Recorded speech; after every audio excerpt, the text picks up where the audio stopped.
Understanding Bay Flora, a dive into phrases. Hello, dear learners.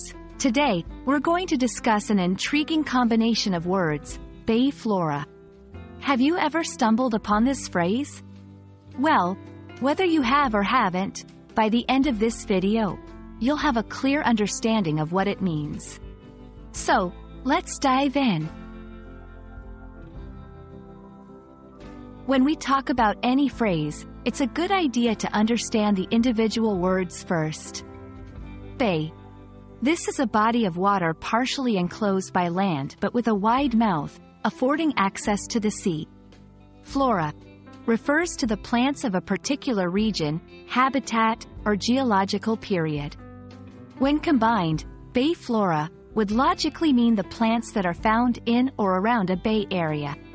However, it's not a common phrase in everyday English, so its meaning can be taken more literally based on the context it's used in.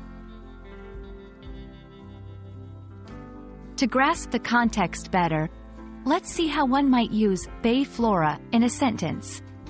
1. The bay flora is diverse, offering a range of plants that thrive in saline conditions.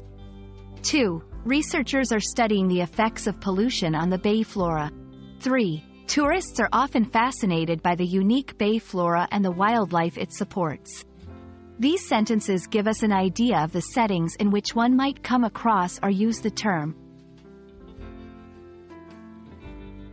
Like many phrases in English, bay flora can mean different things based on where and how it's used.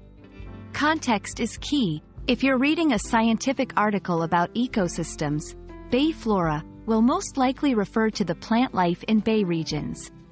But if you're reading a fictional story, the term might be used more loosely or metaphorically. Tip: always look at the sentences or paragraphs before and after a confusing term to get a sense of its meaning. And there we have it. Bay flora, a simple yet nuanced phrase that takes us to the coastlines and the unique plant life they hold. We hope this breakdown has been helpful. Remember, English is a language rich with phrases and idioms, and understanding the context is crucial. Happy learning, and until next time.